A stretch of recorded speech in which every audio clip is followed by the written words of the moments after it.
if you get up at 10 in the morning, train at 11, right? 12, say 12, train at 12, train for 2 hours, 12 to 2.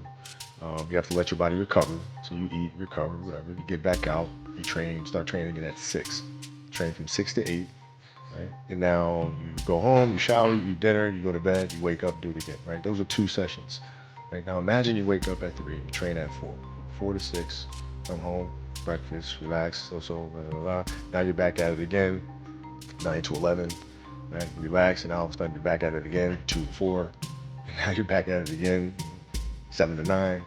Look how much more training I have done by simply starting at 4, right? And so now you do that, and as the years go on, the separation that you have with your competitors and your peers just grows larger and larger and larger and larger and larger. And by year 5 or 6, doesn't matter what kind of work they do in the summer, they're never going to catch up.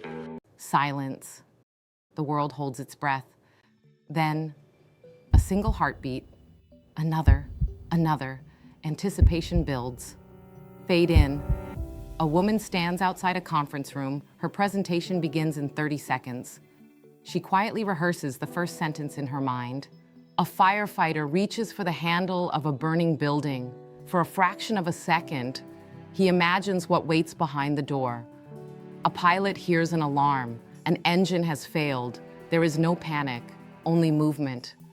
His hands begin following procedures almost automatically. A surgeon pauses before making the first incision. Years of training, replay in seconds. A basketball player stands alone at the free throw line. 20,000 people are watching.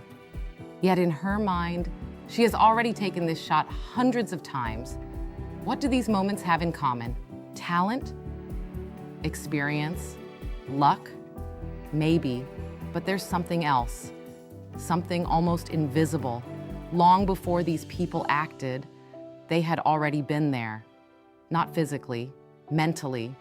Most people think the greatest performers react faster than everyone else. But what if they aren't reacting at all? What if they're remembering a future they've already rehearsed? That sounds impossible until you realize your brain has been doing something remarkably similar. Your entire life, every night before an important conversation, you imagine how it might go.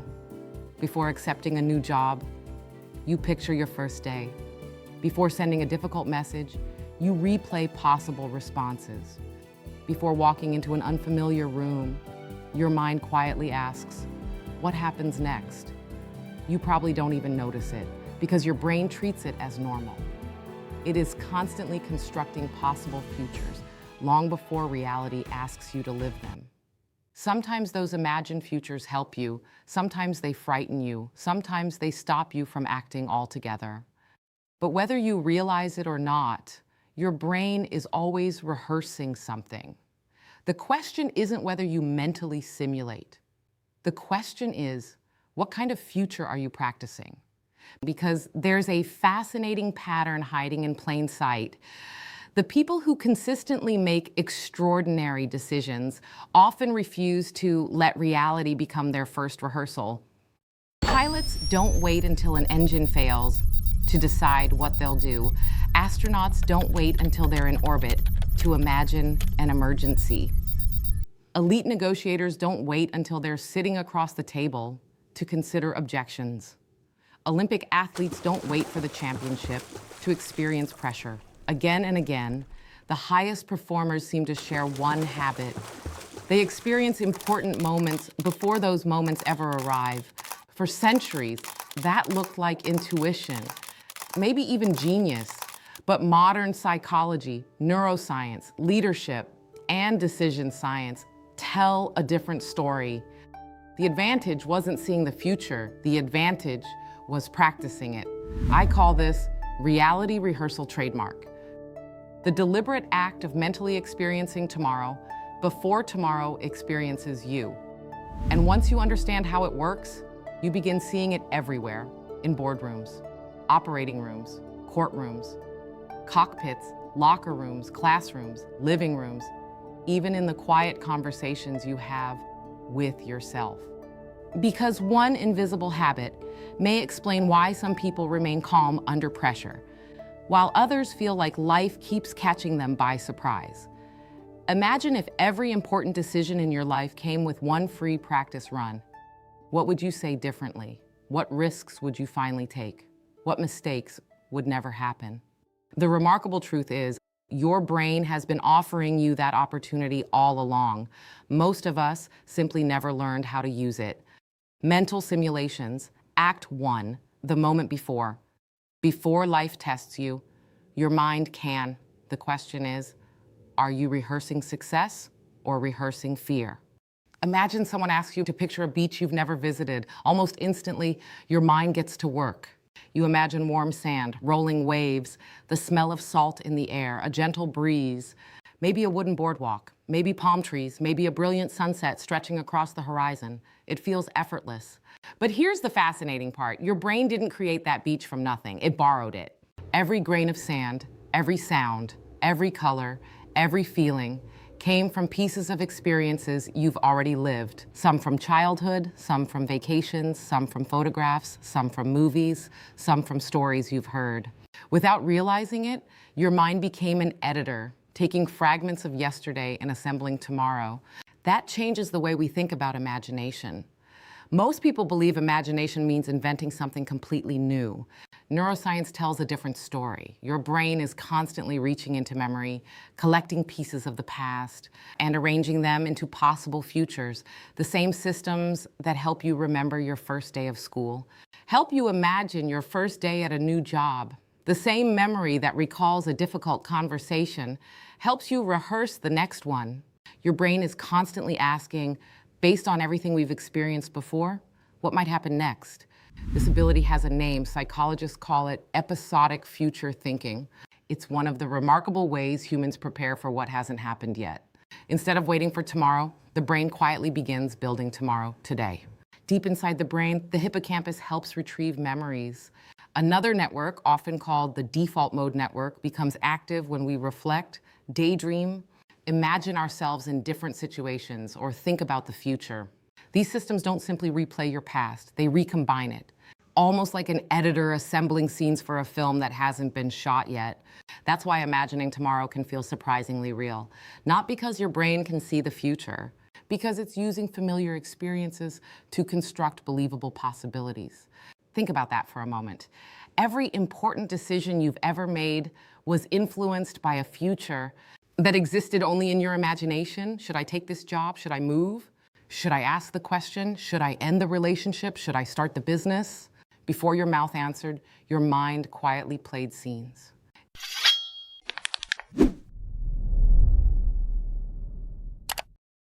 It imagined success, failure, embarrassment, relief, possibility, regret. Your decisions weren't based only on facts. They were shaped by simulations.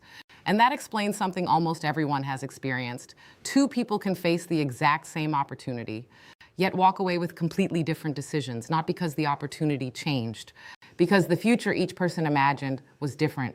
One imagined growth, the other imagined loss. One imagined possibility, the other imagined humiliation. Reality hadn't happened yet, but the simulation already had. This is where our brains become both extraordinary and vulnerable, because simulations aren't always accurate. Sometimes they prepare us, sometimes they mislead us. Imagine someone estimating how long it will take to finish a project. They picture themselves working steadily, without interruptions and without unexpected problems, without life getting in the way. The future looks beautifully organized. Reality rarely is. Psychologists call this the planning fallacy. We naturally imagine best-case scenarios while overlooking the obstacles that experience should have taught us to expect. The simulation isn't wrong because we're unintelligent. It's incomplete. The same thing happens with emotions. Before a difficult conversation, your mind might predict overwhelming embarrassment. Before changing careers, it may forecast unbearable uncertainty. Before stepping onto a stage, it imagines disaster. But research consistently shows that people are often poor judges of how intensely or how long they'll actually feel future emotions. The simulation feels convincing. That doesn't always make it correct, which leads to one of the most important questions in this documentary. If our brains are already running simulations, how do we make them better? How do we rehearse reality instead of rehearsing fear? How do we prepare without becoming trapped in endless what ifs? Because that's the difference in between strategic foresight and anxiety, between preparation and paralysis, between imagining a future and becoming imprisoned by one. The world's best performers don't trust the first future their minds create. They build better ones. They test them, challenge them, refine them, because they know something the rest of us are rarely taught. The quality of your future depends on the quality of the simulations you run today. Imagine walking into a room where everyone else is experiencing the moment for the very first time, except you, not because you've lived it before, because your mind has. A commercial airliner suddenly loses an engine. Passengers freeze, cabin crew exchange nervous glances. The cockpit remains calm, not because the pilots aren't afraid, because this emergency stopped being new months ago. Long before the aircraft ever left the runway, they experienced this exact failure again and again inside a simulator. Different weather, different airports, different failures, different outcomes. By the time reality arrived, their brains had already accumulated experience. Now imagine an emergency room. A patient suddenly crashes. Heart rate falling, monitors sounding, nurses moving quickly.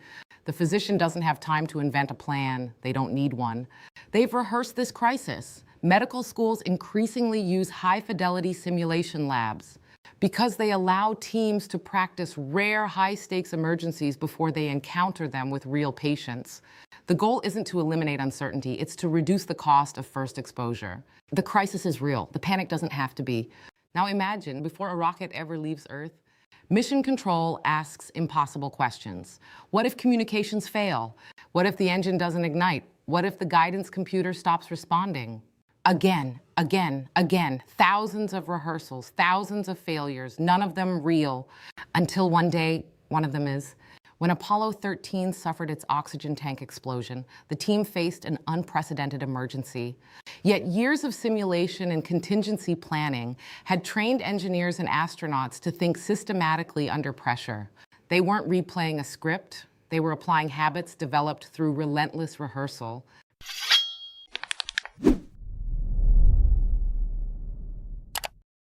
Now think about elite athletes. Watch an Olympic diver standing on the platform, completely still, eyes closed. From the outside, it looks like they're calming themselves, but often they're doing something much more powerful. They're performing, not with their body, with their mind. Every twist, every rotation, every landing already experienced, already corrected, already improved before gravity ever takes over. Sports psychologists have found that detailed mental rehearsal can improve performance when paired with physical practice. It helps athletes prepare attention, timing, and emotional control, making competition feel more familiar rather than completely new. Firefighters, special operations teams, different professions, same invisible habit.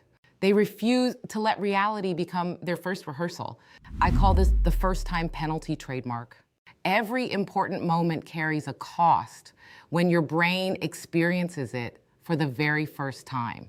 Sometimes that cost is small, a missed opportunity, an awkward interview, a forgotten sentence. Sometimes it's enormous, a failed negotiation, a preventable mistake, a crisis handled poorly. Elite performers don't eliminate uncertainty. They reduce the first-time penalty. They borrow experience before experience arrives. And here's what's remarkable. You don't have to fly airplanes, perform surgery, or walk on the moon to use the same principle.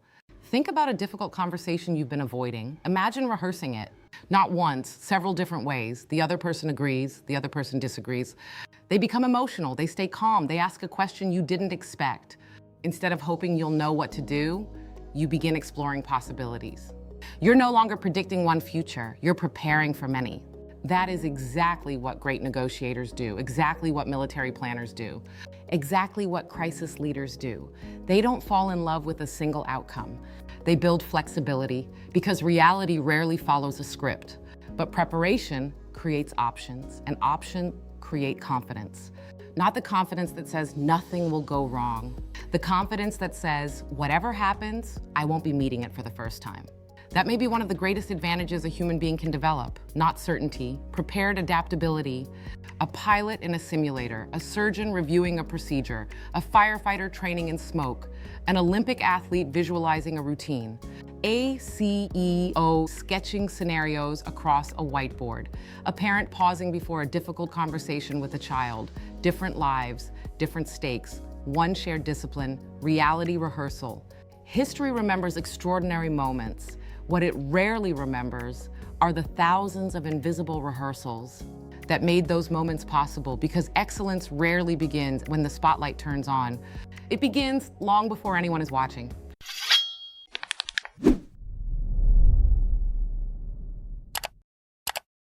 Imagine standing at the edge of an unfamiliar path. Most people ask one question: what's going to happen? But extraordinary thinkers ask a different one: what are the most likely possibilities? That small difference changes everything, because reality almost never unfolds exactly as we expect. The future isn't a script, it's a landscape. There are paths, turns, obstacles, unexpected opportunities. The goal of mental simulation isn't to predict every detail. The goal is to arrive less surprised. That's the mistake many people make. They rehearse only one future, the future where everything goes perfectly. The meeting goes well, the interview is flawless, the presentation earns applause, the business succeeds, the conversation ends exactly as they hoped. Then reality introduces something they never imagined. A difficult question, a delayed flight, a technical failure, a skeptical client, an unexpected emotion. And suddenly, their confidence disappears. Not because they weren't capable, because they only rehearsed one version of reality. The highest performers do something different. They don't prepare for certainty, they prepare for variability.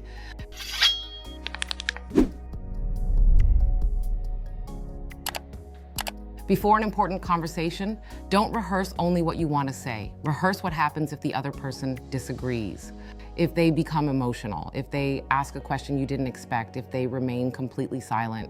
Before a job interview, don't imagine only getting the offer. Imagine forgetting an answer. Imagine recovering with composure. Imagine asking thoughtful questions. Imagine leaving without certainty, but with confidence that you represented yourself honestly. Before launching a business, don't simulate only success. Simulate slow growth, unexpected setbacks, critical feedback, changing direction. Because resilient plans are built in imagination before they're tested in reality. This is what I call the reality preview loop trademark. 4 simple steps. Step 1, imagine. Choose one upcoming situation that matters. See it clearly. Where are you? Who is there? What do you hear? What matters most? Make the future vivid. Step 2, expand. Don't stop with your favorite outcome. Ask, what else could happen? Generate several believable possibilities, not just the best, not just the worst, the most plausible. This protects you from tunnel vision. Step 3, adapt. For each possibility, ask one simple question. If this happens, what will I do? Notice the wording, not what should happen, but how will I respond? You're rehearsing adaptability, not control. Step 4, reflect. After the event, compare your simulation with reality.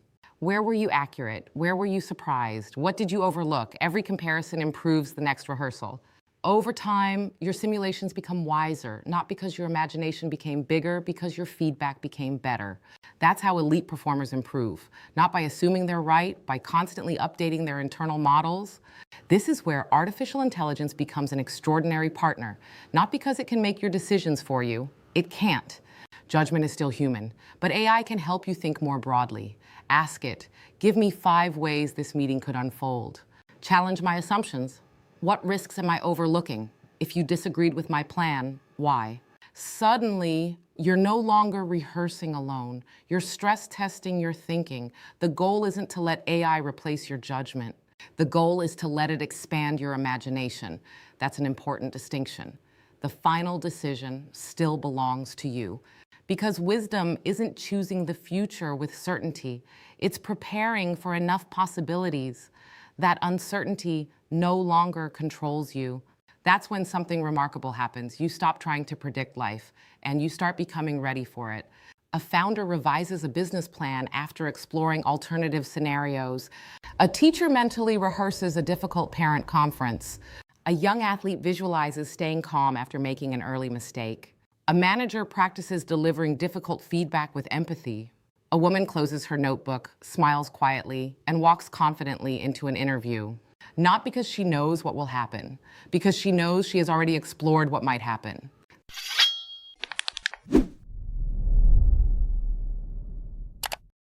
The people who appear fearless usually aren't. They're simply less surprised because they've already visited this moment in their minds more than once. Imagine for just a moment that every important decision in your life came with two opportunities. The first, it's to experience it safely. The second, to experience it for real. Most people only live through the second. The highest performers find ways to experience both, not because they can predict tomorrow, because they respect tomorrow enough to prepare for it today. Maybe that's what wisdom has always been, not knowing what will happen, but refusing to let uncertainty become an excuse for being unprepared. Think about the moments that shaped your life, the interview, the opportunity you almost ignored, the conversation you postponed, the apology you never gave, the risk you finally took. How many of those moments felt overwhelming simply because your mind had never been there before? Now imagine something different. Imagine arriving already familiar, not because life became easier, because your preparation became deeper.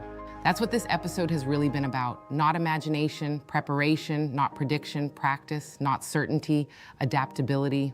Because the future belongs not to the people who guessed correctly, but to the people who prepared wisely. Every simulation you run, like every scenario you explore, every difficult conversation you rehearse becomes another investment, not in certainty, in capability. And capability compounds, just like attention, just like decisions, just like identity. You've seen that pattern before. In episode 1, you learned that borrowed beliefs quietly shape your life. In episode 2, you discovered that attention determines what enters your mind. In episode 3, you saw that delayed decisions quietly accumulate into invisible debt. In episode 4, you realized your identity isn't fixed. It's a prediction that can be rewritten. And today, you discovered something remarkable. The future doesn't arrive all at once. It begins inside your imagination, long before it appears in your calendar, your conversations, your opportunities, or your life. That means your imagination isn't merely entertainment, it's responsibility. Because the futures you rehearse repeatedly become the futures you're most prepared to recognize. That's why some people seem lucky. Sometimes they simply notice opportunities they've already imagined. The future rarely announces itself. Often, it whispers. It arrives disguised as an ordinary conversation, a difficult decision, an unexpected setback, a chance encounter, a single email, a question. The people who change their lives aren't always the ones who saw the future. They're the ones who recognized it when it finally arrived. We see a person quietly closing a notebook. Across its final page, one sentence is written: "Tomorrow deserves today's preparation." The notebook closes. The person stands, takes one deep breath, and walks forward. Before you begin tomorrow, choose one moment that matters: a meeting, a decision, a conversation, a risk. Close your eyes, run it forward. Then run it again, this time and with an obstacle. Then another, then ask yourself, if this happened, who would I choose to become? Not what outcome do I want, but who do I want to be no matter the outcome? Because that's the rehearsal that matters most. Not preparing for success, preparing your character. Maybe that's what the greatest thinkers have understood all along. The future isn't something you wait for. It isn't something you predict. And it certainly isn't something you control. The future is something you prepare yourself to meet. One rehearsal, one decision, one courageous action at a time. On screen, the future belongs to the prepared mind. We've spent this season exploring how your mind forms beliefs, protects your attention, shapes your decisions, rewrites your identity, and rehearses possible futures. But there's one question we've quietly been avoiding. Even if you can think clearly, even if you can prepare wisely, why do some people notice opportunities that everyone else completely misses? Is opportunity something you find, or is it something your mind becomes capable of seeing? Next time, we'll explore one of the most overlooked forces in human success. Not intelligence, not talent, not luck, but perception. Episode 6, Opportunity Blindness. Because sometimes the greatest opportunity in your life has already appeared. The only question is, why didn't you see it?